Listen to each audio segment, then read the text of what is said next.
एकदम दिमाग खराब रहा था, दिमाग चिंता में रहा था एकदम। है बतावा का हो चाचा? का हो? जयराम जी की जयराम जी की का है? बड़ा सोच अरे है। दिमाग खराब है मतलब ऐसे मैटर रहा साला। कैसन दिमाग खराब? अरे तो उनका ना जान पाई बात उनके अरे हमने बहुत कुछ जाना, तू खाली बतावा चाचा का दिक्कत है? का जाना ला लोगन तो उनके बस का ना है तो। अरे चाचा तू खाली बतावा ना बतौनी कहिया तू। देख बेटे चक्कर में रही है मार ले। हां वो साला हमसे हो ही ना पावत है ना, वो हमसे बात करिए करती ना। कौन है वो? अरे हवा ये थे के? अरे हम जानत के हु ये थे थी, हम जानत थी हुआ पतोइया ना तो आज। हाँ, अरे जानत रहे का रे? हाँ, अरे जानत रही। कैसे तरह जानत रहे? अरे हमें एक दिन देखले रहने हमने बहुत कुछ जाना जला चाचा। अच्छा पहले से? हाँ बहुत कुछ, लेकिन कहला जाएगा हाँ तो पटत यहाँ पटत ना है। एक काम करा हम जान थोड़ा जब घर में रही हाँ। तो जइहा धीरे से हाँ। जाके जड़ी किस्त दे दे। अच्छा का बा? बस दे दे। हाँ कहिया किस्त दे दे। अच्छा हाँ कोई एकदम कह के ले लिया हाँ काम दे बन दे। जाए। हाँ एकदम अरे 100% और काम बन जाए चाचा। गड़बड़ ना होई। ना ना कौनो गड़बड़ ना, कौनो गड़बड़ ना। मांग एकदम टूट पड़ता। तू चाचा एकदम हौसला मजबूत है कि जा दोनों तुम देख जाए। जोन होई तो हम देखब चल हाँ चाचा। जाई। हाँ जा एकदम। जा तोन का हाथ हमारे पीठी पर आई अरे, नहीं। एकदम एकदम एकदम चाचा। चाचा कौन बात हो तो संभाल लिया। हाँ एकदम हम ये जीवन रहा। ठीक जा हम जात जा ये अब यह जात हम तूफानी है जात हम अब। एकदम चाचा चल जा। हाँ तो हमके हमारे पीछे रही है। हाँ हमने ला लिया ये लुका ले कौन जी। बात है तो समझाएंगे। ठीक ठीक हाँ, चाचा ठीक जा है। जा ठीक है ठीक है ठीक है। हाँ। जाता रहे तो जा। जाओ। जाई। हाँ, अरे एकदम जा चाचा। कौन बात हो तो संभाल। अरे ना ना ना कौनो बात ना हो चाचा। हाँ हाँ एकदम जा तू चाचा जा। हम जात है रे जात है यही तूफानिया जात है। हाँ जा हाँ, जा जाता रहे तो जा जा। दोनों तुम देख जाइए। जा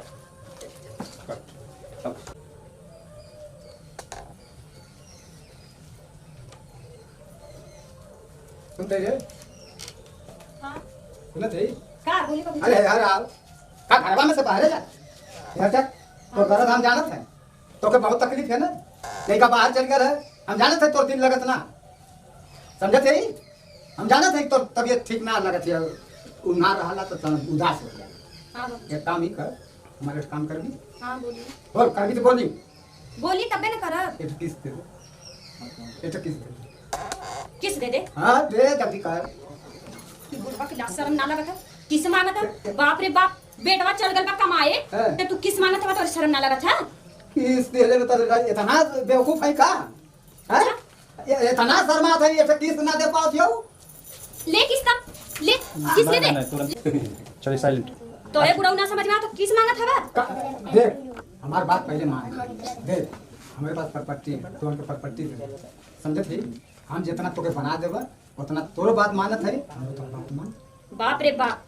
लाज शर्म ना बा केतुआ का लाज केतुआ है? लाज है कर दे मानत एक दाई दे देबी बस बहुत है एक खातिर बिया कह के लेके ना आगे उगाल कमाए तो उदास रहेगी ना हमके दस देख रही तमके तो जरूरत ना बा हमके देखी ना जला है हमारे पास प्रॉपर्टी है हमारे पास दौलत है हम तोके दे देबा तो हमके दे दे जल्दी हां के एठ दे दे अरे बाप रे कैसन बुढ़वा मिल गइल बात रे घर में कदम ना रख देनी कि बाप रे बाप ये बुढ़वा ही पीछे पड़ गइल बा कहानी एक चीज लाल ना जला तू बुढ़वा किस लिए अरे बाप ले अरे किस अरे अरे अरे अरे मारे थे का रे मर गई अरे अरे बाप रे बाप अरे बाप रे बाप साला कुल हमके फसावला कहना कुल के जा दंड दे तो हमके दे दे देखत है तो हमके ले पकड़